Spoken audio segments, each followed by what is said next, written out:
What's up, everybody? It's your boy Angelo Case. You're next, 2023, and I'm here with my co-host as usual, Jude A. Jackson and Kevin A. Lewis. Kevin, what's going on? Not much, man. What's going on? Technical issues, of course. Same thing with my it never works. Um, Jude, what's going on? I'm doing well, Case. I can't really complain. It seems like you're a bit delayed. Almost as delayed as Aaron Rodgers making his decision right now. See, look at that. Look at that. Look at that segue. Look at that. You know you like that segue. I like the fact that you came up with a segue. So, hey, listen, I can dig it. Drive the car, like Jude said, but to New Orleans. Thank God. The car has made a detour in a dirt road, something like that. I know Kevin's very happy.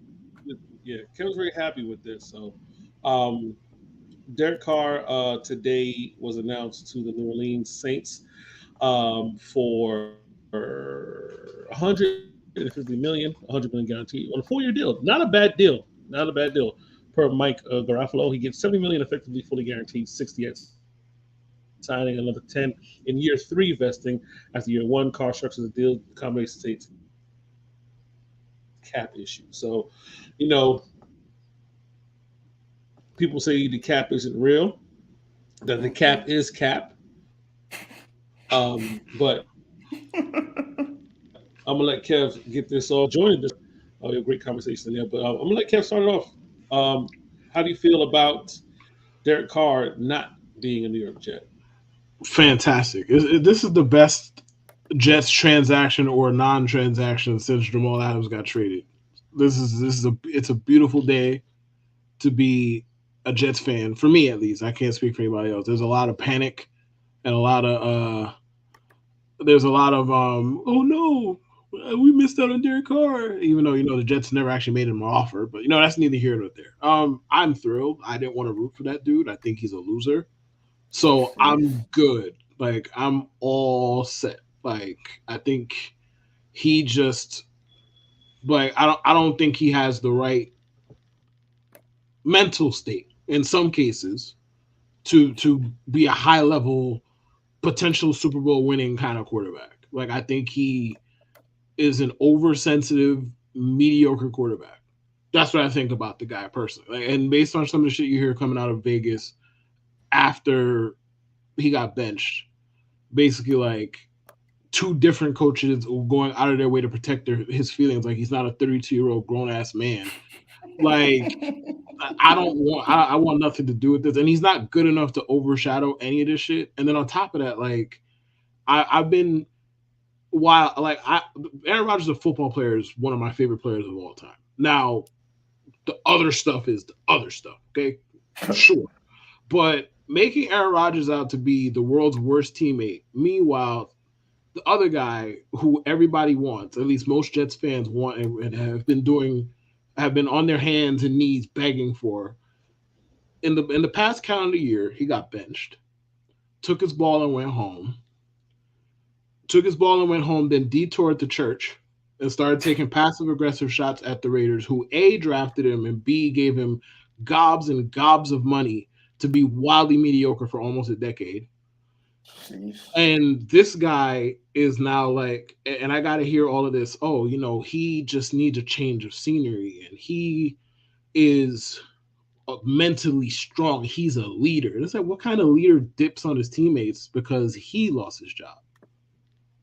And it's funny because it's the same people who are now poo-pooing that and or defending it were the same people who dared to trash poor Elijah Moore for daring to demand a trade because he felt like he wanted to catch footballs, his fucking job description, But Derek Carr walking out of his teammates, leaving, and going to church and having a little organs play in the background while he gets off his little bitch ass passive aggressive shots.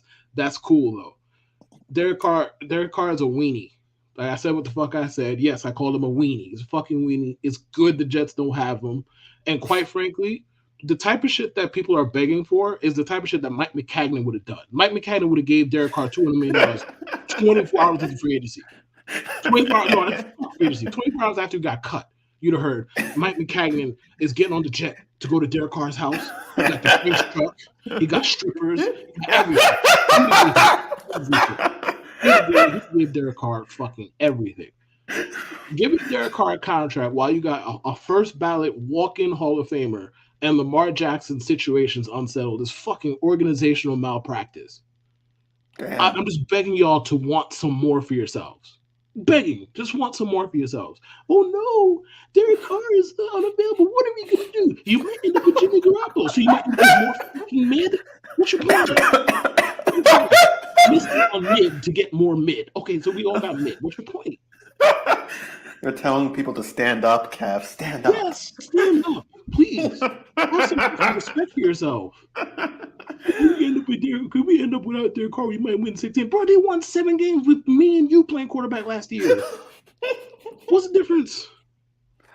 I have never seen. I got one more to get off before I let y'all have the mic. I have never seen somebody's resume and standing in the public opinion get so boosted by being benched and fucking released in 2 months. I've never in my life seen that happen.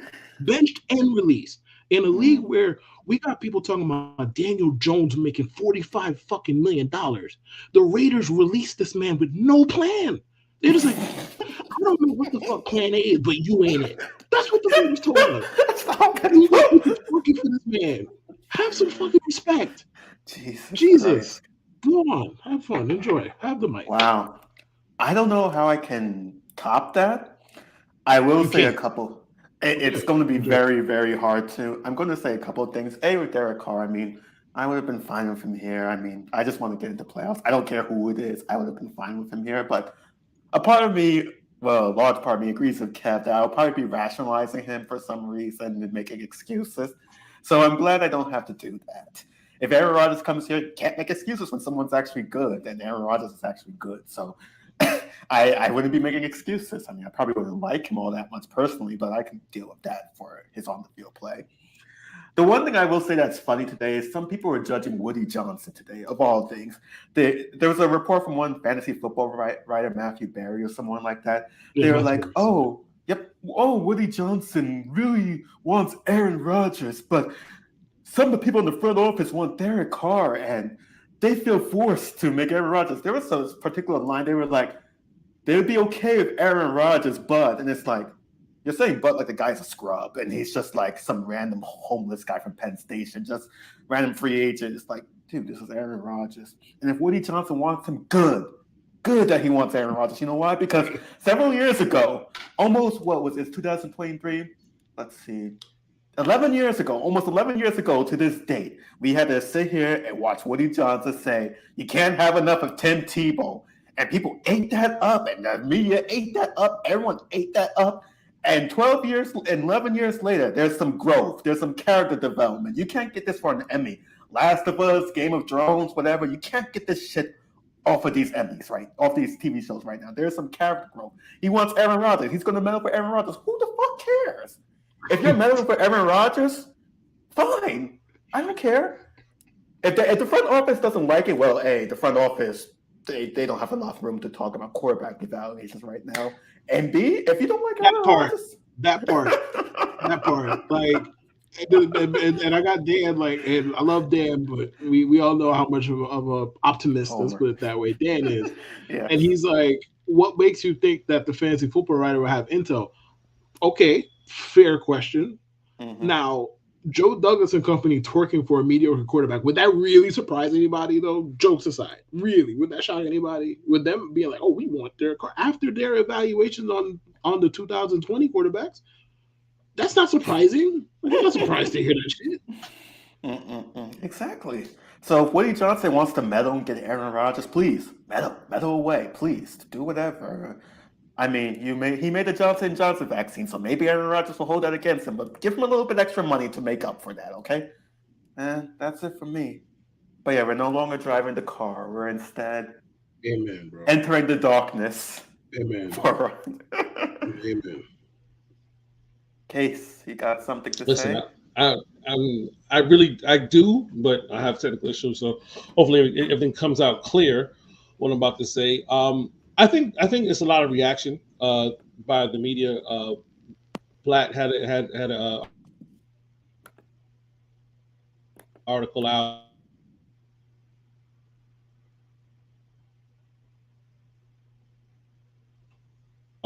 Antoine had an article, and I think that's as fans, and certain fans of state are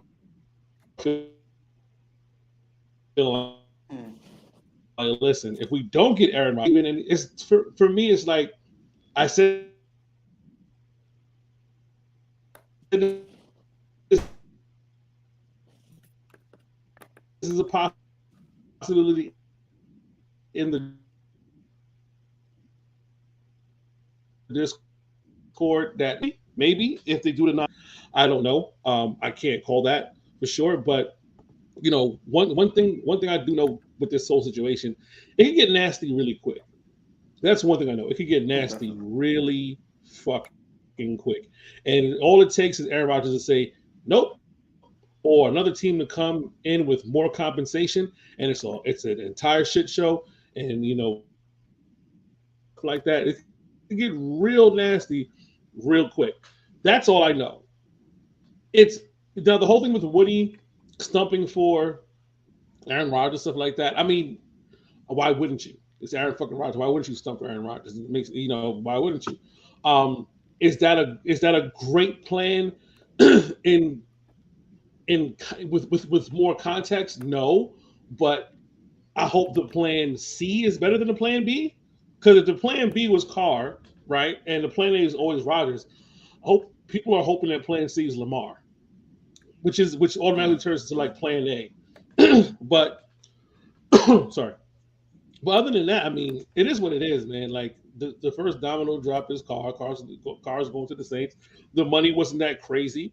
I feel like the Jets could have offered him, but they didn't offer him because clearly, when people were saying, "Oh, there's several teams," I'm like, no, it's not.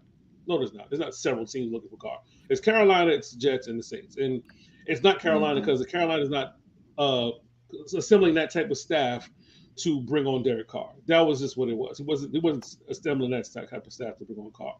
So it was the Saints and the Jets. The Jets didn't offer, and in my opinion, should they have offered Derek Carr a contract? In my opinion, yes. Get it over with. But they didn't, and we just wait. We just wait for the next thing. That's just what it is. We just wait for the next thing. And it's going to be interesting going forward. A lot of people still feel confident that he's coming to the Jets. I don't know how, since he hasn't even spoken to Green Bay yet. It's a lot of speculation. So we've heard some things. We've heard some things. There's a lot of speculation. I think with Rodgers, the big thing about this whole quarterback thing for me is Kev said this a lot. The staff have pretty much painted themselves in the corner to the point where they either need someone who he's great, but he's 40 years old, or hope and pray that Lamar Jackson somehow falls for the Ravens are acting uncharacteristically dumb. So either way, whatever happens, whoever they get, if they can get Rodgers, they can get Lamar Jackson, whomever, they got to get in the playoffs. Whoever it is. If they don't get in the playoffs with Rodgers, they're gone. If they do, they're in. They probably have to win a couple of games to satisfy most crazy fans. They have to win a couple of games in the playoffs, but I think bare minimum they have to get in. Crazy. Yes. Crazy. Bare minimum crazy. Bare minimum they have to get into the playoffs. If they don't get in the playoffs with Rodgers, they're gone. So for me, I'm not really concerned because the goal is the same either way. Whoever they have as quarterback. They've had enough time. Joe Douglas has enough time. Salah has enough time. If they both get fired, no one can say, "Oh my God, Woody Johnson was so impatient." They gave him 4 or 5 years. It is what it is. The idea that the idea that missing out on Derek Carr could eventually turn this ugly is wild, given that Derek Carr himself is an ugly option. So it's like I don't like it could turn ugly. If you sign Derek Carr, that is ugly, bro. I thought you were just gonna call him ugly. I mean, no comment. He running around in the slot. Like you're running around in the slop if you're sitting here twerking for Derek Carr. So that's ugly in and of itself. And again, I've said this 100 times throughout this process. I don't understand where we get off where Derek Carr is just seen as some considerably better quarterback than Jimmy Garoppolo. Okay, fine. You want to make the argument he's more durable? Sure. When we're comparing durable mid to fragile mid doesn't make a fucking difference to me. It's fucking mid. Like, all right, fine. Jimmy Garoppolo will sign for, let's say, $25 or so million. Okay, invest in a backup quarterback then. It shouldn't be that hard. Like, there's enough out there where you could invest in a backup quarterback that could get you for 3 weeks, 4 weeks if you need it. Invest in a backup quarterback and be done with it. Like Derek Carr, like you want to say Derek Carr is better than Jimmy Garoppolo? I'm not going to sit here and argue with you. That would be stupid. They're both in the same or similar kind of tiers. The idea that like, oh, you missed out on Derek Carr, it might get ugly. Where Jimmy Garoppolo is right fucking there is weird to me. If you miss out on both of them, we're having a whole different conversation. Clearly, like if Jimmy Garoppolo also signed somewhere else, and then Aaron Rodgers like, I'll play for the Packers. Okay, now we're talking about something completely fucking different. Especially assuming if Lamar stays in Baltimore, we're talking about something way different. If they end up with Jimmy Garoppolo, it's like, okay, you got a different mid quarterback opposed to the one that you fucking wanted. Who cares? I'm begging Jets fans to stand up and have some fucking pride. Have some pride. Like, have some pride about yourselves. Nope, there goes Case. I guess Case did not have any pride about it. That's the battle there. There goes. Have some fucking pride about yourselves, Jets fans. I'm begging y'all. I'm begging y'all. Case did not stand up right now. Right. Yeah. You told the Jets fans to stand up, and Case was like, "Nope, I ain't standing up. I want them. I want them." Very funny. I want stand up. And then Case like, "Nope, I'm out. Bye. I'm out. Goodbye." Well, I guess Case ran out of here, but the Titans might be running Derrick Henry out of Tennessee right now. Wow, look at that. The king is dead. Long live the king. Amazing. Wow, that was the greatest segue ever. He's dead. Long live the king. Right now, I mean, the Titans are selling everyone but Tannehill, which is kind of weird considering. Don't believe that. Tannehill might also move. They could put on the good face like we're keeping him now, but we've seen guys say that or teams say that, and the guys end up getting traded anyway. Like, who are they keeping him? Who's keeping him around? Like, who's around him besides Henry, who they might trade? I don't even know who the receivers are. The receivers literally could be guys. Treylon Burks and some bullshit, really. Yes. Yeah. Penn Station guys. But yeah, Derrick Henry is on the move, and teams might be trading for him. I'm going to sound crazy, and I'm going to say low key, on the lowest of keys, very low key, the Jets should be thinking about it. I'm not saying hello, Case. But I mean, I'm not saying that this should be like a crazy high pick. Let's just say 5th round pick. Hey, you want a 5th round? You're not getting him for a 5th. Let's start with that. Number 1, you're not getting him for a 5th. Number 2, what the fuck are you doing pouring that kind of money into a backup running back? I mean, it's another way to spell Breece Hall. I mean, imagine you have Breece Hall and Derrick Henry. Why would you need somebody that expensive to spell somebody? What sense does this make? Like, you're going to give up a 3rd round pick on a team that I'm not going to say they have a ton of holes. That's not an accurate depiction of them. But they have enough holes where using a 3rd round pick on a veteran running back making $12 million or whatever Derrick Henry is making is pretty fucking stupid. Like, why? That's a pretty poor use of resources. Given that they just burnt up a 2nd round pick on a running back last year. Zonovan Knight was quite fine in his time. Michael Carter is a fine spell back. Like, get Derrick, like that intrigues you. Why exactly? Is it because you want to run the ball 55 times a game? Is that what intrigues you about this, and that helps you do that? I mean, with Derrick Henry, if Aaron Rodgers somehow regresses, I'm assuming get Aaron Rodgers or mid quarterback. If they're somehow not as great as we thought they would be, a good running game can help mitigate that. And why can't we do this with a cheaper back? I'm just going after the name. I just say, see, the Derrick Henry trooper left again. I'm just going after a cheaper. I'm just going after a name. I'm like, wow, Derrick Henry available. Okay, let's go. I don't see why, but okay. I mean, he might end up in the AFC East though. Buffalo might give that a go. See, now that would not be good.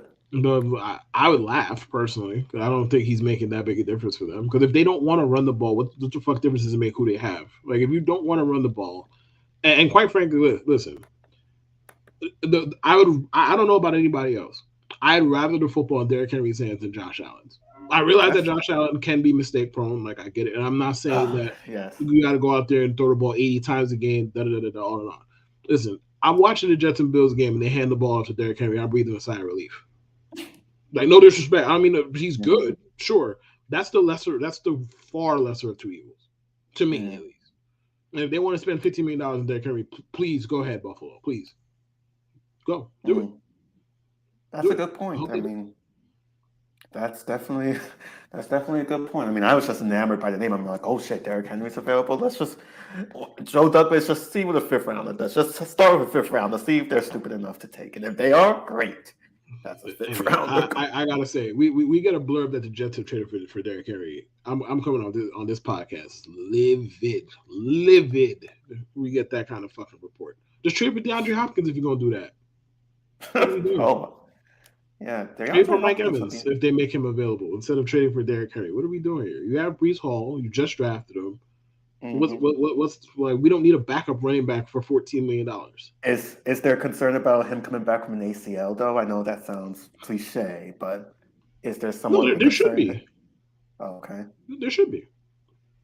And unless you pay considerably less for a competent backup running back. Like assuming that you don't think Zonovan Knight could be the guy, I think he can personally. But if you don't think that he could be the guy, then pay for some other backup running back instead of burning a fourth or third round pick lighting a third round pick on fire, and then paying $14 million for a 2-down running back who would be a spell back at the same time. What would be the point of that? Like part of Derrick Henry's value in the first place is that they give him 30 carries a game because he don't block and he don't catch. So you bring him here why? To do what? That's a good point. I can't argue with you there. The Derrick Henry truther is back, but he's anonymous right now, so it might not even be case. I'm not a Derrick Henry truther. I mean, Derrick Henry was the truth. Derrick Henry was the truth when he. I mean, not when. I mean, he still is, but he was the truth in New Orleans. I mean, sorry, in Tennessee. And that argument is old and gone now. We know who the best player on offense was. It was and always was Derrick Henry. False. And completely false. Derrick Henry's not a better football player than AJ Brown. Kevin's going to argue that. Derrick Henry, he's not a better football player than AJ Brown. What are we doing? AJ Brown's on the team. He's on the team. Where's AJ Brown now? He's in Philadelphia, right? Bro, this was the first year that he was playing without AJ Brown. He's in Philadelphia, right? Sure, yes. And we were having the argument when AJ Brown was on the Titans. We were talking about Ryan Tannehill versus. You said that Derrick Henry is the best player on the Titans. Even if you want to eliminate Ryan Tannehill from the discussion, that still isn't true. He was not. The narrative, Kev. He was not. I'm not switching up anything. I still disagree with you. I'm not switching up anything. You said he's the best player on the team. If Ryan Tannehill didn't fucking exist, that still would be true. The conversation, Kevin Lewis. The argument, the debate, whatever you want to call it, that Derrick Henry was the offense in Tennessee. And he was the best. And he wasn't. He wasn't. You don't agree? He wasn't. That's fine. He wasn't. Since 2019. You said he was the best player on the Titans. Is that not what you said? 2019. He amassed 6,000 yards rushing, 56 touchdowns. On 8,000 carries. Okay, yeah. Go ahead. Okay. What did Ryan Tannehill do, sir? Enough. What did he do? Enough. What did he do? What did Derrick Henry do before Tannehill got there? Since we want to go there, what did he do before Ryan Tannehill got there? What did he do before? He was decent. What did he end the 1,000 yards? He had 1,000 yards, 12 touchdowns on the 9. That was almost like having a quarterback who actually move reliably move sticks and make good throws down the field. Helped Derrick Henry as well. They both helped each other. So why not pay for the receiver to stay? And because the Titans are running back the ball. Because the Titans are dumb. Hey, I mean, the Titans are dumb. That's part of it. That's part of it. I don't disagree there. That's dumb. That's why. It's definitely part of it. But the best player on the team, he's a running back. And when your best player on the team is a running back, you have no chance of winning anything about it. If your best player running back, it doesn't bode well. It doesn't bode well. Like we've seen Barry Sanders be the best running back year after year. It didn't mean anything in Detroit. We've seen a lot. I mean, unless you play running back for Denver Broncos in '98 to '99, from like '96 to maybe 2004, when you had the best zone running scheme and with the the best coach to design that. Being a running back in this league, it means something, but it didn't mean what it used to mean, I guess. But Derrick Henry in Buffalo would seem like the answer. I think Buffalo should be on the call, and I want that to happen. I mean, I would. I mean, if I'm Buffalo, when they flame out, I want that to happen. I mean, he's 29 years old. He's had a ton of carries. I mean, if the last year was any indication, he rushed the ball 349 times and for 1,538 yards and 13 touchdowns. Buffalo. If that was his, huh? Buffalo, he's what you need. I'm speaking directly to the Buffalo Bills right now. Go spend $15 million on a 30-year-old running back with 10 million carries on his name. 29-year-old running back. He's 30. Round it up. 28. He's 28. He still has time. I don't know how much tread he has left in his tires. He's 42 in football years. If you're gonna keep it a bean. He got 9,000 carries under his belt, bro. And that man been getting 1,000 carries a year since what? Elementary school? He's except with the exception of last year when he started off really good and he had he only played 8 games. He had 219 carries. And he was hurt. He's rushed he's rushed 300 times 3 times in his career. I don't think he will be running that many times in Buffalo though. I think he may be good for a good 215, 220. You have Josh Allen. Listen, you may think it's a bad move. I think it's actually a great move. I'm not saying nothing a bad move, good move. I feel like people, how Dan overrates the Jets? People do the same thing with the Bills. Like, they act like they're a running back away. It's like, bro, the running back ain't the reason their defense couldn't stop a goddamn thing in the fucking snow against the Bengals. That wasn't the reason. Against an offensive line that couldn't block this podcast. Like, that wasn't the reason that not giving the ball to Devin Singletary and them was not the fucking reason that the Bills flamed out. Their defense couldn't stop a soul, and Josh Allen didn't play a particularly good game during that game. So people think, not us, but people just seem to think, either they commit to the run or they go get a fancy name brand running back, and that's all they need. And it's like, bro, who in the last 15, 20 years has ever acquired a running back and that was like the last piece to get them over the hump? It don't work that way. That's a good question. To win the championship, like who got the running back? To win a championship? Yeah, like Corey Dillon. Corey Dillon, but that wasn't the last piece. Right. Yeah, they won titles before him. So it's like, whoever acquired a running back and that's the last piece and they won a championship because of the acquisition of said running back. It just doesn't happen that way. I can't think of it. Yeah, that's true. You're right. That's true. That way. So if they want to go acquire Derrick Henry, it's just going to make my jokes and my material better when they lose in the second round again. This is going to make it so. Go ahead, please, go ahead. I appreciate it. I want this. Or if you don't want to get Derrick Henry, go get Saquon, because my jokes are going to be A1 when they get bounced out of the second round. And then I got to hear all over again some excuses. It was overtime. It was last year. Was whatever excuses this, that, and we didn't have any game. Whatever excuses you got, I can't wait to hear them. Go acquire Derrick Henry, Buffalo. He's the last piece. The running back, the 2-down running back who has feet for hands, is your final piece in 2023. Go get him, Buffalo. Do it. Yeah, that Corey Dillon thing might be the only one because they did win that year in 2004. He could lead the league in rushing, and that was a different type of team. I guess because not really because the Bucks had won the following year after they beat the Raiders and the Patriots just basically went back and then they won. What am I looking at? What year was that? That was 2004, right? 4? When the Patriots won, I think it was 04. They won with Dillon, right? Yeah, 04. But then they won those 3. So they won back to back too. Yeah, so it's like I guess technically, like, all right, they thought Corey Dillon was going to give them an extra added advantage, which was ended up being true. But final piece, I don't know. Either way, it's like teams who end up acquiring running backs, like who think, oh, there's the final. It never actually works out that way because we're in 2023. This is not 1995. No matter how much Jerry Jones wants to replicate that or try to replicate that on a yearly fucking basis, it's not 1995 anymore. Like running backs, not the missing piece or the final piece. None of that shit. Like, go ahead, acquire Derrick Henry, please. Yeah, right. As you can see, I had to move to my kitchen for better service. So, are you still on dial-up? Did he freeze again?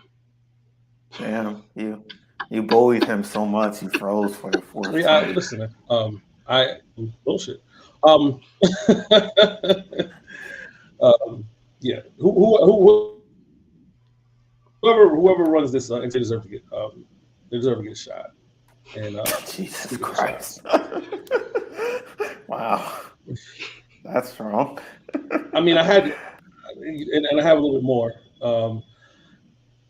What's up, bro? Let's have a real. What's up oh, damn! That was a good. Wow! I was like, damn, that's strong. That was a good segue. That's 9 out of 10. Let's have a conversation about Ja Morant. A serious conversation about Ja Morant. Let's say semi-serious. Because we don't need to take ourselves too seriously. But what's up with this nigga, man? And this is just keeping it as a hundred. What's up with this nigga, man? I see the fucked up thing is when I see people trying to like rationale and reason this and we don't know, and like I try to say we don't know if he was tough or whatever case may be, just to say I don't want to just down who he is. But now it's like what's up with you, man? Like what's up with you, my nigga? Like you're in a strip club with no shirt on, with a deuce 5, and you're holding it like this. Look at him. Look at this nigga, man. You have so much money, and it all. Listen, when it all went to shit when he was talking about how this Memphis being the best team in the league, and we here now, it's our time, and it went downhill from there. No, I'm fine. I'm fine in the West to then, this. Yeah. Yeah. Right. And people are like, oh, somebody needs to take him under the wing and do this, do that. His father is in his life. We do know this, right? T. Morant is there. And what was T doing maybe a month ago? Ready to argue and fight with Shannon Sharp. So I don't even know if T's the best option in this situation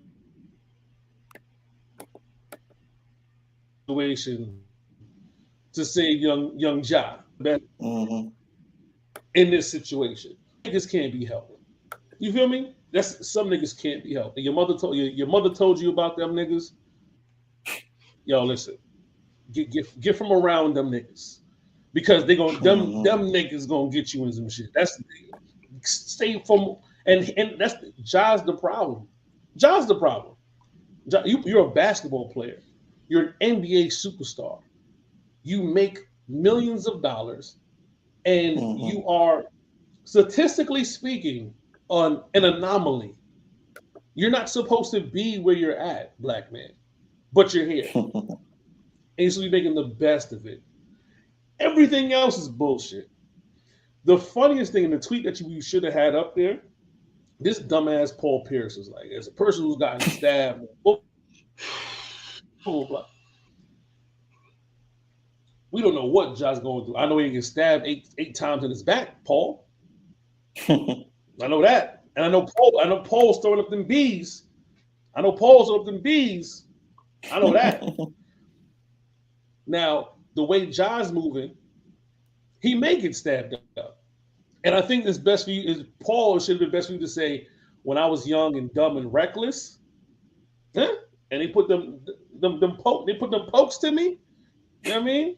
You don't have to go that route. That was the best thing for Paul to say. You don't have to go that route. Because we don't know what he's dealing with. He ain't dealing with shit. He ain't dealing with a motherfucking thing. I ain't gonna go that far, but understood. He's young. Like He's I, young. I don't know what he's dealing with, but the thing is, like, like people are trying to make the gun or having the gun the focus here, when to me it's not. Like it's a string of bad decisions and a pattern of fucking behavior that's problematic. Like the gun is not the fucking problem. Nobody cares if Ja has a gun. Now, personally, if I'm making that much money, I'm paying other niggas to have the gun. Why do I have to have the gun? I'm the one with the money. Like, Yes. why are y'all around if I gotta have the gun too?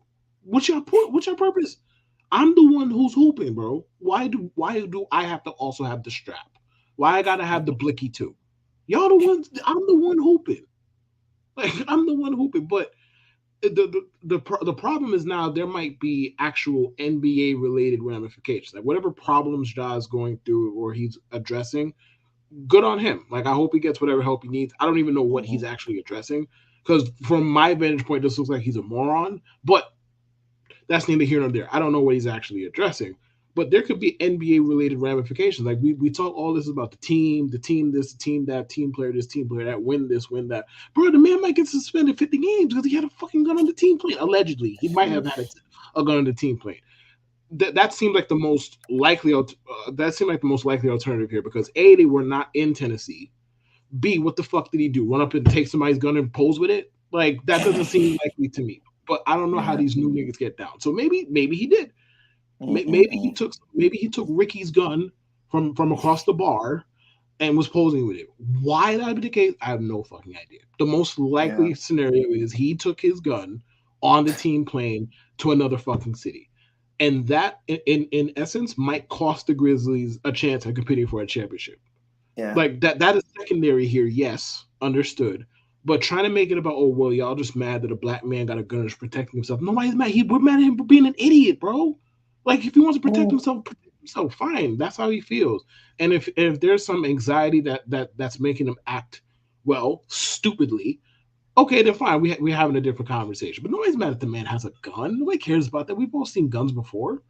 But like, and they're like, why did he get suspended? Why do you think he got suspended, bro? The Grizzlies suspended him because I think they wanted to get out in front of whatever the fuck the NBA was going to do. Now that might not matter.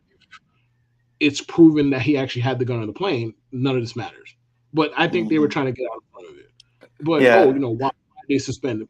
Bro, go make a public stream. Go on IG Live and wave around a fucking gun and be even a remotely semi-public figure. Not even a public figure. Just a regular dude. Go wave around a gun on your IG and see if somebody don't report you to your job. Go, just do it. Try and see if somebody don't report you to your job. Let alone a public figure who plays in the fucking NBA. Why did he get suspended? It's right there. There's 10 seconds worth of video that proves it. It's right there. You don't have to look very far. You know, the crazy thing is on Twitter earlier this morning, I saw someone make a whole thread about John Morant. They were like, oh, yeah, John Morant's just a victim of all this thug ideology and whatnot. Literally like think piece and think piece and think piece. It's like, yo, the guy's waving around the gun, which he shouldn't be doing, first of all, just regularly. And B, the guy he's under contract as an NBA player. This contract presumably has rules against presumably has rules regarding how you conduct yourself off the field. Right. He's not only just an NBA player, he's representing A, the Grizzlies, and B, the fucking NBA. If you're under contract, you have rules to follow. Anyone who's in the job presumably also has rules against conduct. Like you can't go running around shooting up the block, spinning the block, shooting glizzies and whatnot, and go crazy. Yes, I don't know. Shooting glizzies. I don't know. Are they shooting hot dogs? I don't know. Hot dogs are weapons now? I don't know. Nobody tell Kobayashi. Because we eating all them weapons. I don't know, but you can't go around being reckless and be like, okay, yeah, I can go to my job like you're fucking Bruce Wayne or who's that guy from Breaking Bad? I'm trying to remember that guy from Walter White. Walter White. You can't act like you're Walter White. You're not. You're not Bruce Wayne. You're not Walter White. You're not Clark Kent. You're John from accounting. Go account. You're John Morant, the basketball player. Go play basketball. Like, it's going to sound so cliche, and I hate saying this, but you know how they always say, shut up and dribble to any athlete who has any sort of opinion? John Morant really needs to just dribble. I'm not going to say shut because I don't want him to come after me, but he should just dribble. Yeah, be careful because he punches 17-year-olds and he tells people he threatens somebody on Twitter about being in a casket. Like, come on, bro. Like, yeah, I'm not gonna. The shuttle part is probably past due, but the dribble part, yeah, just go hoop, man. Just play ball. Like, gangsters. Like, why are you trying to escape the NBA to get back to the hood? Why? It's the other way around. Right. John Morant act like why John Morant wants to live the life of 2001 50 Cent is fucking beyond me. I have no idea why he wants to live that, bro. You're in the NBA. Go make some baskets, score a little 27 a game, get your shoe endorsements, and go home. It could all be so simple. Mm-hmm. But my man wants to be Curtis Jackson. That's crazy. Athletes need to. I don't want to say athletes need to stay athletes, but I think these new athletes need to stay athletes. Like these newer athletes. Because this is not like, the whole thing with the color barrier and stuff like that. These newer athletes need to stay athletes. I think that's what needs to happen. New athletes stay athletes. But, oh, man, speaking of athletes behaving badly, I don't watch the XFL at all. Never planned to. Don't plan on watching the US. Nobody. But if there was any reason for me to watch the XFL, it would be this. Quentin Dormady or Dormady, I don't know. Kevin is our resident spelling bee champion. Hey, I don't know how it's pronounced either, brother. Dormady is what I would say. So right. So the Guardians the XFL cut Quentin after he allegedly gave an opposing team plays from the Guardians playbook. The team heard about it, investigated, and released him. They also removed his stats from the XFL website. Okay. That's a whole bunch for the XFL. Damn. It's a lot of stuff. XFL. I mean, wow, look at that. League holding someone who's cheating accountable. Damn. Wish the NFL did that to a couple of people throughout the years. Bill Belichick, Tom Brady. I wish they did that to them, but alas. I know, Kev. I can say Bill Belichick's a good coach. I can also say he cheated in some aspects. He cheated. But he's still a decent coach. Just wanted to put that out there. I know it's going to sound like I'm not hugging him, but I'm not. I'm just putting it out there. Like you couldn't just let the joke rock, huh? You just had to go kiss ass. You had to default to the kiss ass, huh? I just had to put it out there. You had to just default to kissing Bill Belichick's ass. Like you couldn't just let the joke just sit there. Because I saw your face and I was like, I know what he's going to say. I'm getting out of it. I wasn't going to say shit. I was sitting there waiting to see how long it was going to take you to hit the default. And didn't take you long at all because you're Drew Jackson. That's what you do. That's what you do. She's Bill Belichick's ass. That's what you do. But I will say about this story though, like the first thing that made me think of was like, man, I wonder if during Adam Gase's Jets era, somebody was giving the opposing team Adam Gase's playbook. But then I was like, Adam Gase's playbook is so trash. You watch film for 15 minutes and you know how to stop all of his plays any fucking way. So nobody would even need to give the opposing team Adam Gase's playbook because it's trash anyway. What is it, like 4 pages long? That shit's just trash. I don't think Adam Gase was staying in his office until like 6 a.m. drawing up the fucking trash can ass plays. Just and not going home to be with his fucking family. He's sitting there in this rickety ass chair in his office until 5 fucking a.m. Wife at home raising the kids, and they out there scoring 9 points a fucking week. Adam Gase is a terrible family man. But he's a terrible family man. Like it's one thing if you that dedicated to your job and you really good at it. It's one thing. But I watched the Jets era Adam Gase. Them motherfuckers were putting up. If they scored a touchdown, you were surprised. And he was out here actively hiding out in his office at 4 a.m., drawing up 3rd and 8. 5 guys are running 4-yard hook routes. That's what Adam Gase was out here, the genius that Adam Gase was drawing up in his office at 3:30 in the morning, half awake, eyes red, just. Whose man's is that, bro? Whose man's? I just find it. I was just saying before, like if this was the XFL was about, I'd tune in. If every week was a scandal, Every week some bullshit happened, I would tune in because they cut him before the game. That's the thing. It was like before the game, it was like, yo, the quarterback's not here, and this is the reason why.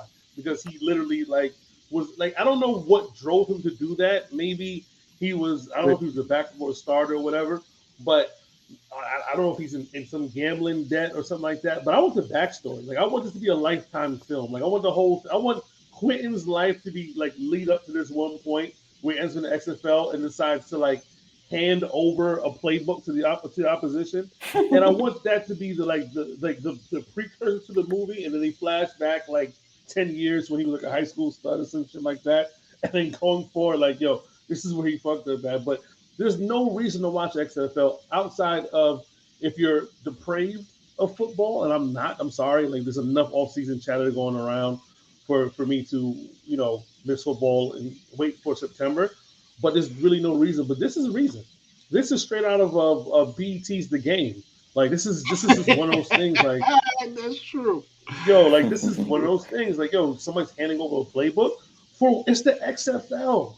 What advantage? That's what it's the XFL. Like that's like us playing backyard football, and I'm drawing up plays, and Kevin photocopies the paper and hands it over to the opposition. Like yo, these are the plays that Case is about to run next week at 505 flag football. Who has Jude on their team in this example? Because we know Jude is the dominant football player in the box. Jude is the co-defensive MVP of the flag football league. I'm saying. Are we doing this right now? Jude the Von fancy flag football. The Anthony Ball. So I'm drawing up before I decide to do flag football. Yeah, let's stop this right now. JPP. Let's stop. Let's move to the next topic. With 2 working hands. Wow. JPP with extra fingers.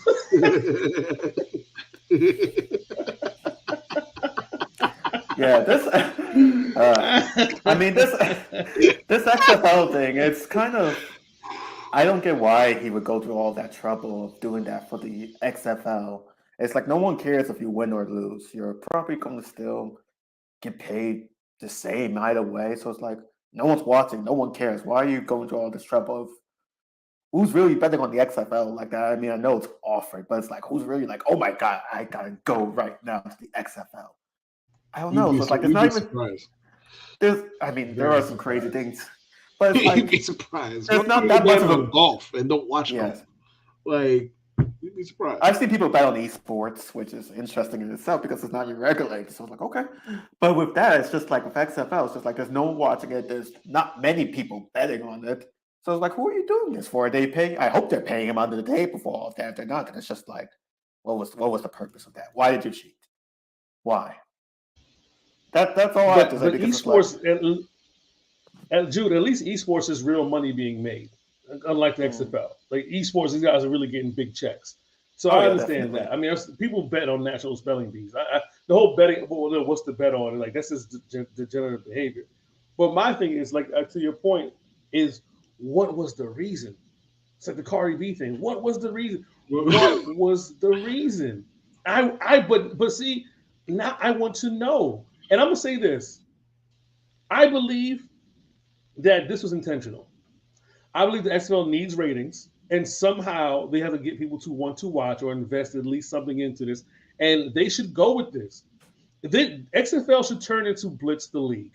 That's what happened. If you want to take steroids, fine, take steroids. If you want to, just turn this into some off-brand video game style shit. You know what I mean? Where people the over the middle hits are allowed. Yes, bells are being rung.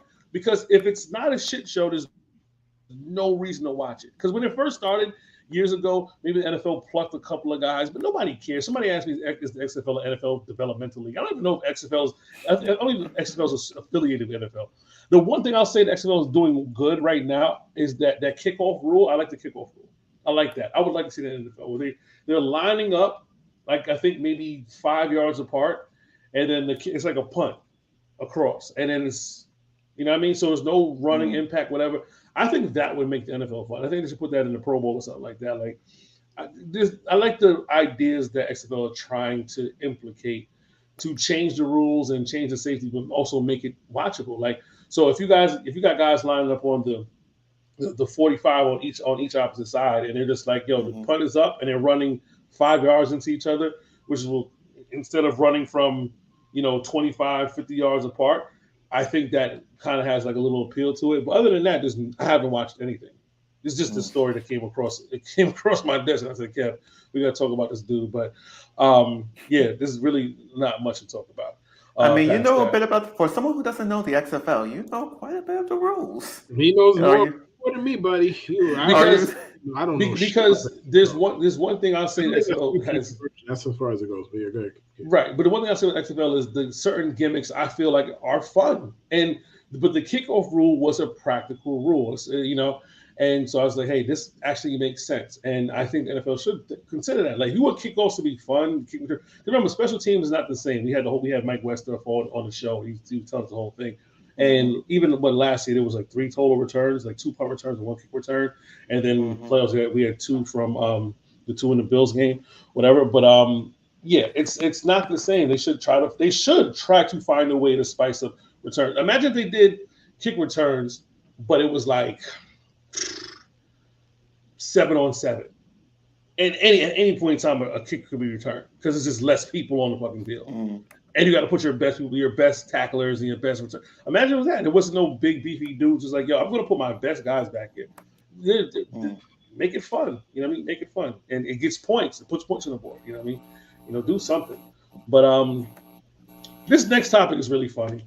I like these guys, man. I like.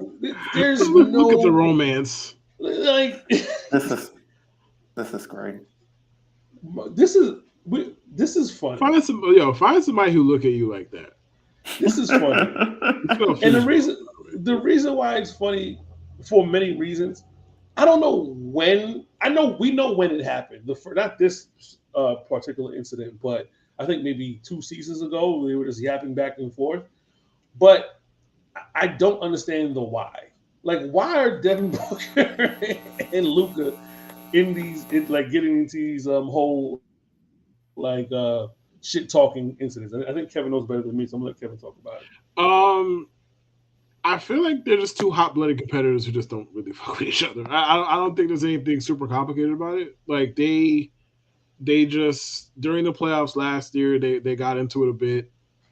I think Devin Booker hit the floor at one point and then exaggerated and then said to a fan in the stands, like, that's that Luka or whatever he said, like, as if to say that he's exaggerating a foul like Luka.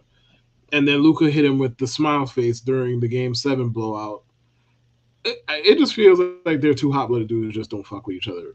But there seems to be a competitive respect there. So who knows how we got here? I don't know what kind of shit that Devin Booker talks on the court.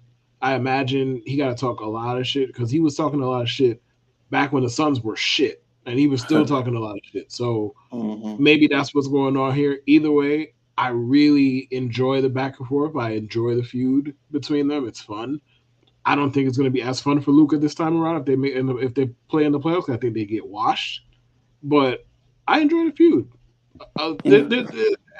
There's something about a good, healthy, competitive dislike that I like and I will always like. I will say the funny thing is, like, if I'm Devin Booker, I'm just not saying anything because the Mavs embarrassed them Game 7. Like, embarrassed them. Like, I think there was 1 point in Game 7. Luka had as many points as the entire Suns team combined. So what is there to say? You won the regular season game. Yay, woohoo, good job. Congratulations. But you got embarrassed badly when it mattered in the Game 7. But beyond that, yeah, it's a good rivalry so far. The games are always good between the Suns and the Mavs. I hope they see each other in the playoffs. Like Suns, Mavs, Grizzlies, Warriors.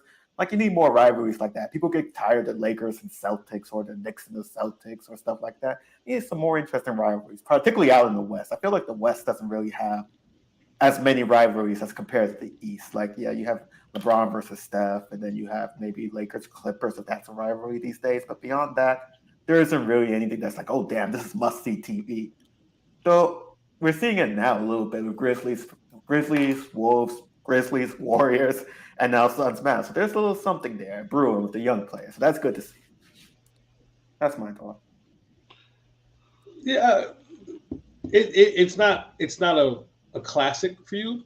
It could be something. I would like it to be more.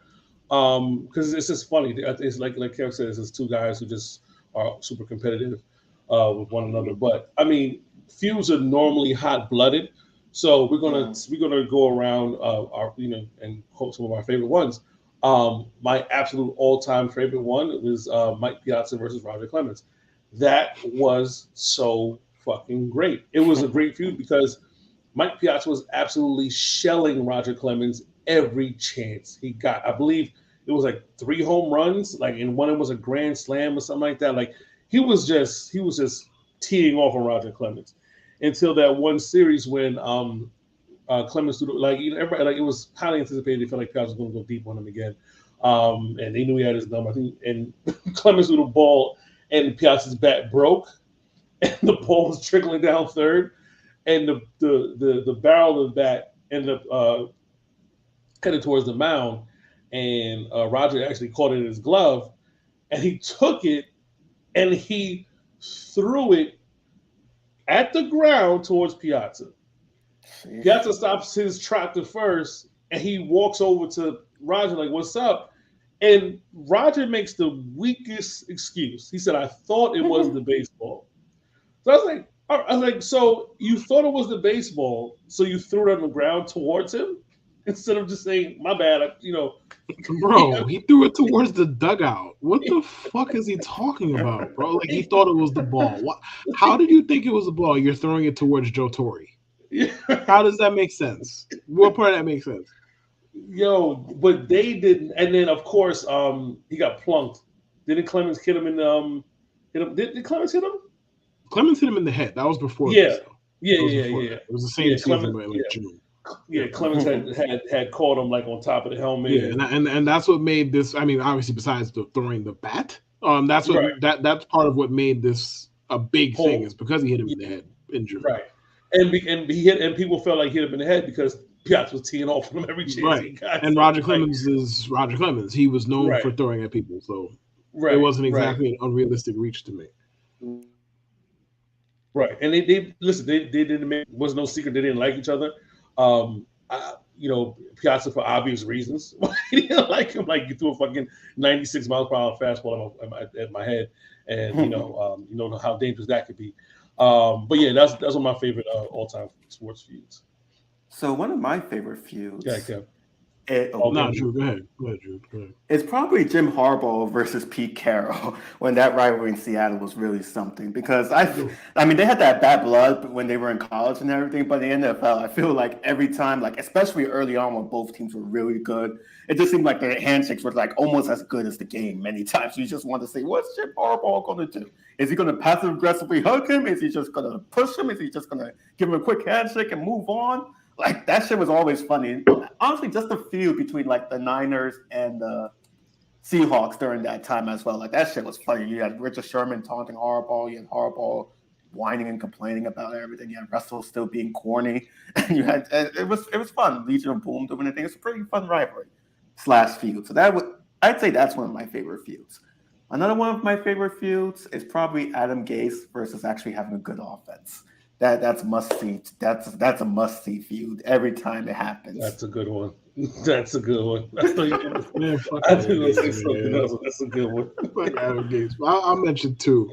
Knicks versus Heat from the 90s was absolutely fantastic TV. Like, don't get me wrong. Going back in retrospect and watching the basketball now, the basketball was heinous. Like, I'm not even going to sit here and lie to you. The basketball was heinous. It was on some, like, you would get to the middle of the fourth quarter and it was like 58-54. And like everybody's missing every single mid-range jumper you could think of. That's like all of them. The basketball was heinous, but what made it and part of the basketball being fun at the time was I was a preteen. I didn't know any fucking better really, and the hate was so palpable, like in the stands, on the court.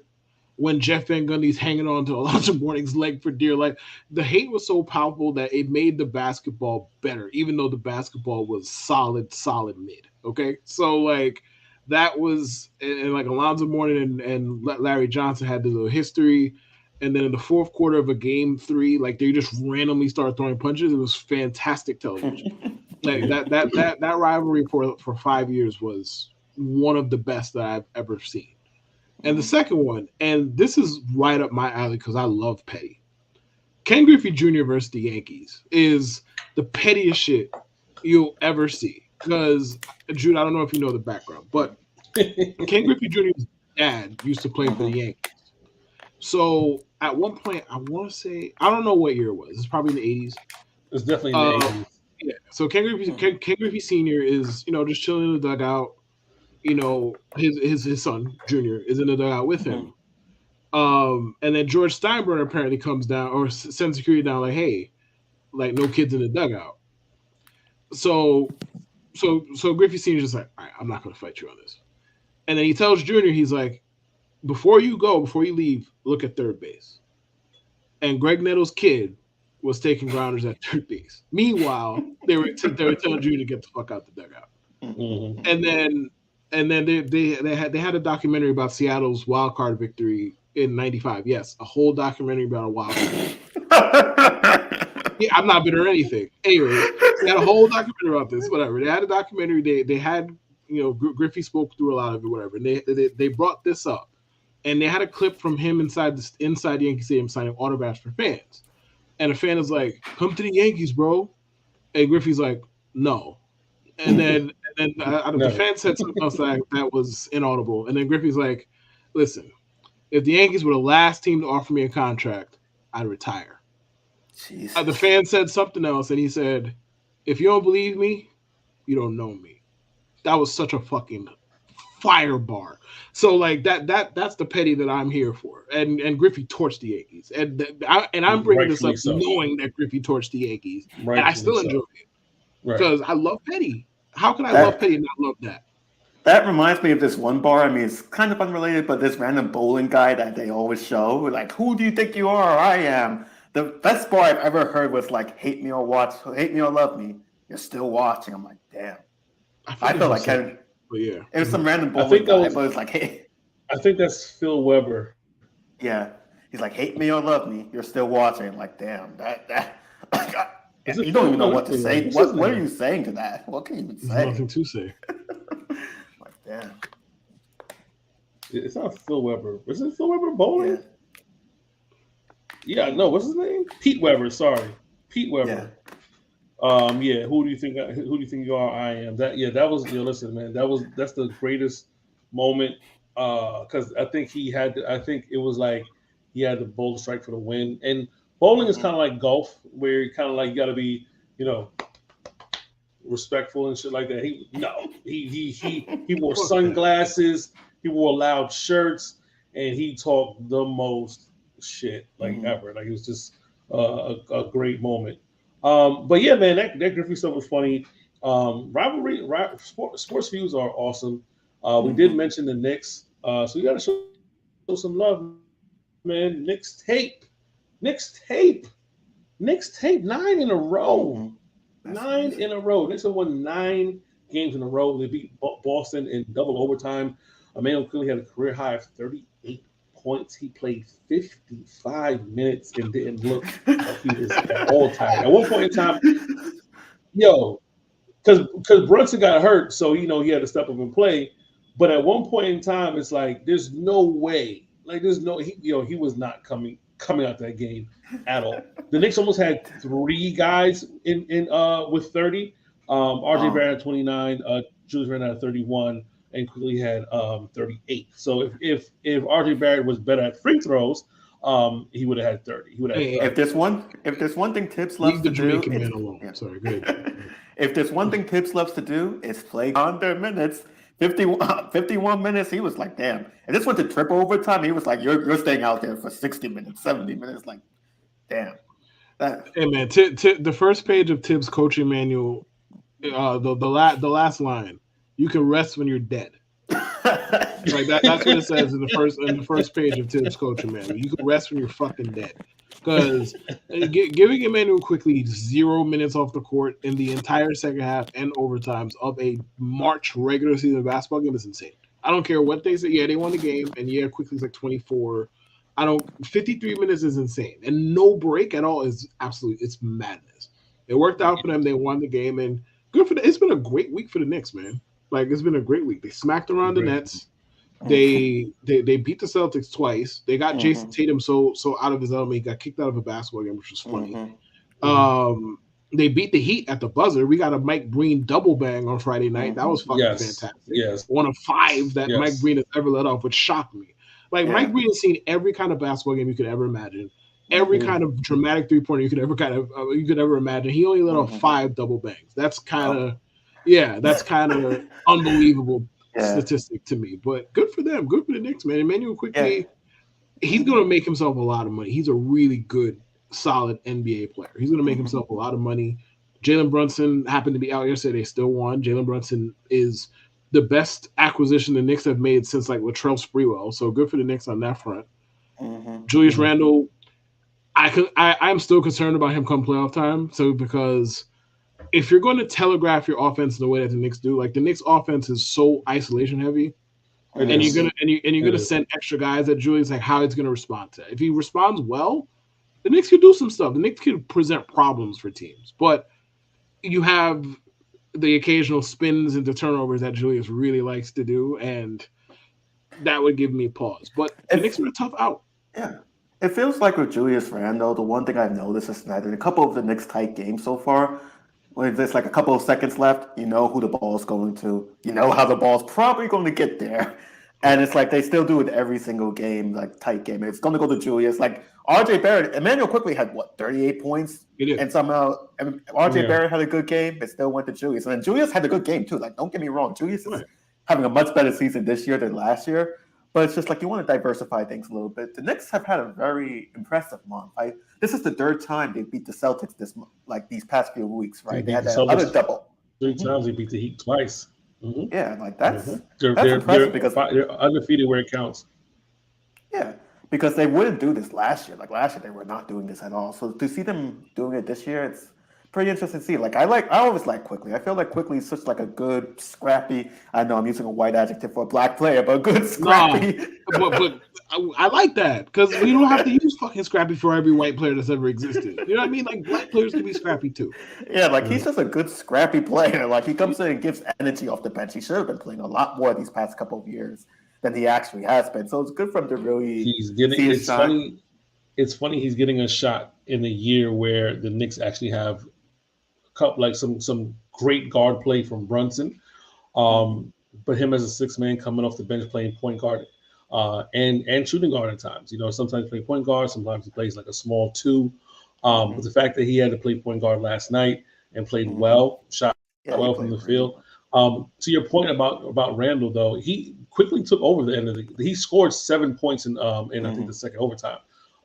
7 straight. He took over. It wasn't about Randle. It was like Randle was giving the ball. And the funny thing is, Randle is in better shape this year than he was last year, and he looked aghast.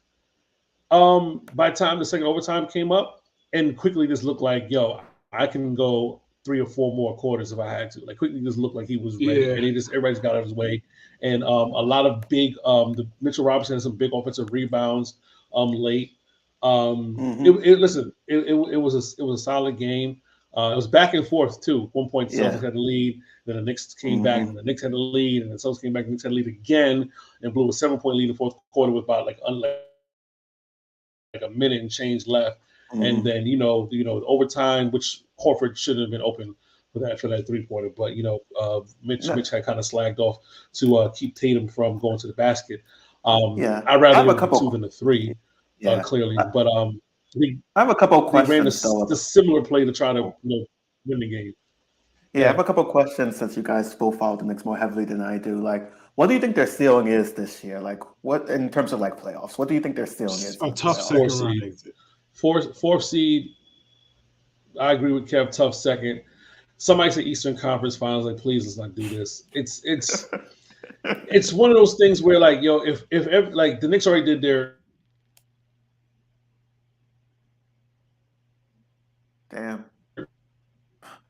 Damn, Knicks fans got your ass out of here. they got your ass out of here for saying that. KCP is like the funniest fucking times, man. A type of contribution that you can't get from anybody else. We did not. We assume Knicks fans got you out of here because you were Yeah, we talking ain't hear a about. damn word that you done said for like the last 30 seconds. Yeah, this I don't know. This is weird. But yeah, like I don't that was think weird. them making the Eastern Conference Finals is impossible. I do think it's unlikely. So like I'm not gonna because the Celtics don't look unbeatable to me. They're great. Like I think they're the best team in the NBA. Yes, I don't think they're unbeatable. Like Milwaukee, their coach is Budenholzer, bro. Like I like the team. The coach is just like that's the guy you want to trust. I don't know, man. I don't know. I think the Knicks could. I would not bet. I would not put my hard-earned money on it. Put it like that. I think they could though. It's possible. I wouldn't bet on it. Okay. Yeah, see, like it feels like the Knicks fans are trying to get it swept up a little bit. This has been, no matter what you can say, this has been extremely impressive run. And honestly, the team looks a lot better. I mean, it's obvious, but they looked a lot better. Yeah, they look a lot better this year than last year. Like when Tibbs stops relying on like players like 40 years old, you notice how they are faster, they play better, they're not worn down. Like Tibbs can play them for 60 minutes. Emmanuel quickly probably could have played for 70, and he was still good to go. Like that's the thing, and it's good to see Tibbs involved in a little bit. Oh damn! I was going in, but looks like gone. He's back. I don't know if Case is a Tibbs hater. That's why he left. He was like, I don't like this Tibbs talk right now. Okay, but yeah, Knicks are pretty impressive. But yeah, once they're again, very good. Sure. They're the talk of the town. While the Nets, I mean, they somehow beat the Celtics. They came back like 25 down. 28 down. Yeah. Beat the Celtics, but yeah. They're still in Brooklyn. You can get tickets for relatively cheap. And Michael Bridges looks very, very good. Not for nothing. He's been really, really good since he got to the Knicks. So good for them. Yeah, like they don't have any star players. They have a bunch of like really good role players. Not really good, but like, I would argue that Michael Bridges is headed to stardom. Oh. Yeah, like I think he's a legitimate. Like if he's going to continue being this good with the usage that he's getting, I think he's a legitimate star player because the defense, he's already one of the better perimeter defenders in the sport.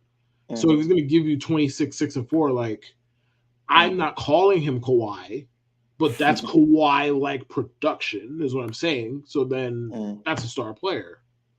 You got to continue to do it though, but yeah. That would be interesting. I mean, yeah, I could kind of see that. I think him, Spencer, and Cam Johnson have added a lot to the Nets as well, especially Mikal Bridges, like you said. Not bad. The Nets are not a bad team. They're not a bad team. Like I don't know where the direction is from here, obviously, because like they just lost 2 star players, so it's kind of hard to be like, yeah, where do they go from here? But they're not bad. They're a garden variety average basketball team. They're not in bad shape, not in great shape. Who the hell knows where they go from here, though? So. I get it. Do you have our next segue case? Yeah, I think it's fuck the Knicks and fuck Tibbs. Sheesh. Fuck Tibbs. Okay. Yeah, I'm just like, the technical difficulties is kind of pissing me off. So.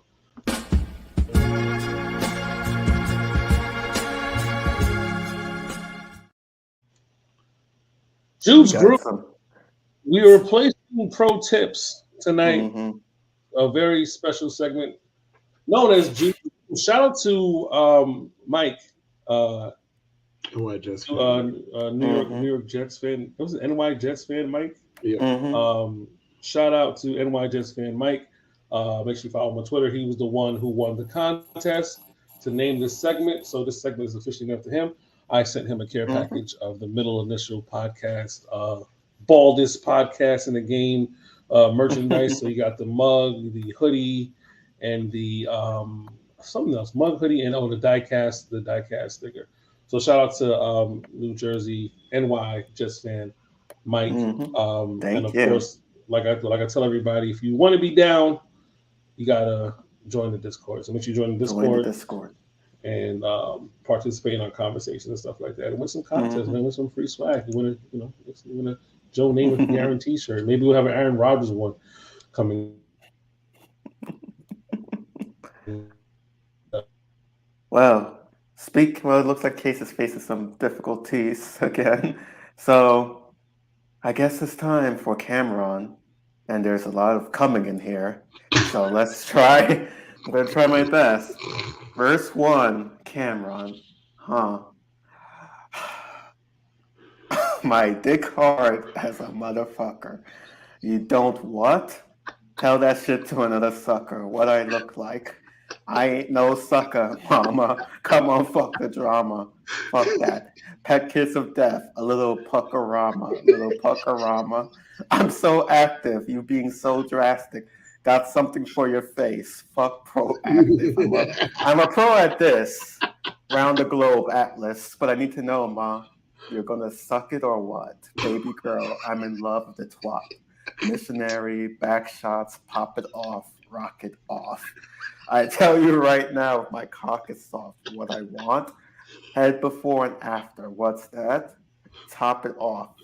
Do what? On your knees. Show you how to top a boss. How it go? Lick, suck, deep throat, stop, cough. Hop on, hop off, lollipop off. I know it's white, but here comes the hot sauce. Hook, Cameron. Ma, I've been bug hugging the block. That's right, hustling rocks. I know I've been puffing a lot. But a nigga wanna know, baby girl, are you gonna suck it or not? I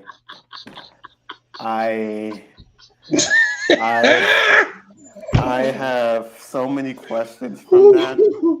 When I first read this, the thing that it's not that bad in terms.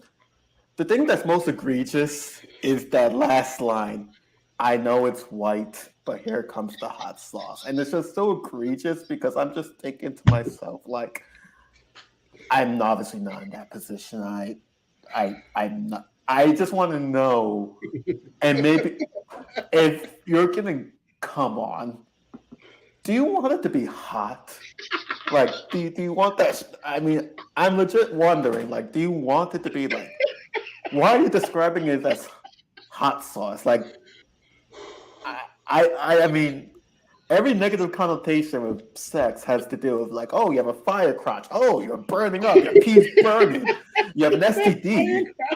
And then he's talking about, but here comes the hot sauce. Like, I feel like that if I were to be like, yeah, I'm finishing up right now. Here comes the hot sauce. She would be like, please don't do that. That does not sound good because it doesn't. And then the instructions before that is just like, okay, so you obviously want her to give you head, then you want her to hop on, but then hop off, and then give you head again. Okay. It's just like, is this music like? Are people playing this music before they're having sex? Because if they're playing this music before they're fucking, I don't know who's it turning on. Like, are you a woman listening to like, damn, I'm getting turned the fuck on right now. Please just fuck me right now. Like, are you listening to that getting it turned on? Because this all I'm just wondering is just like, why are you describing your shit as hot sauce and it's white hot sauce? Like that's gonna bug me for a while. That's really just gonna bug me. That's really gonna bug the shit out of me because it's just like, yeah. These rappers, I have so many questions. I think Case is just shocked right now. He's shocked at this silence. Listen. I rolled the credits a while ago. I'm listening the whole time. I just wanted you to rock. I rolled the credits already. That's it. That's how the show ends. I'm waving goodbye because that's how the show's going to end with that. Make sure you follow us on TikTok, _initial_pod on TikTok. Make sure you follow Kevin Lewis. W24. And follow us on Instagram and on Twitter at MIPod69. I will try to do better next time. Who gave that suggestion? Suck it or not? This on twice. I think it was who was it? Chris? I think it's Fit. All gas five and I don't remember. So I two don't know people who gave it suggested first, but I put it in the notes app like last week at some point. I was like, yeah, Hmm. this is a finalist for this week. Yeah, I think And it then I was. reread the lyrics. I'm like, yeah, we gotta run this. Yeah, we gotta run this for sure. Let me see. I saw. Meta. Shout out to Meta World, Meta World B3A5T. He definitely suggested it at 10:40 in the morning. And shout out to Chris Hecker, aka All Gas Pod. He suggested it at 1:32 in the morning. So I would say he Hmm. was first. So All Gas Pod mentioned it, and then Ho Horvat and Meta World If you're listening to this all gas B3A5T. So pod, I shout need out. to know, is this like sex music? Like that's what I want to know. I just want to know, like, is this music is this music that people are Just playing asking me before they're if fucking? this is getting the I just group want to know music. that right now because if it is, I just have a question about that last line. I don't know how any woman can listen to that last line and be like, yeah, this is what I want, hot white sauce. I don't know how. I just don't. I'm sorry. I'm sorry. I think it's best for you just to listen to the song in your spare time and figure it out. So, but you gotta listen to it yourself. Just figure it out. That's all. Suck It or Not is a fire ass song. So you kind of low key made me feel embarrassed for liking that song. So egregious. Like, I was like, oh shit. Shouldn't like that. Mm-mm-mm. Don't like that song. Oh god. All right. Hey man. For Kevin Lewis and Jude Truth, I'm at Joe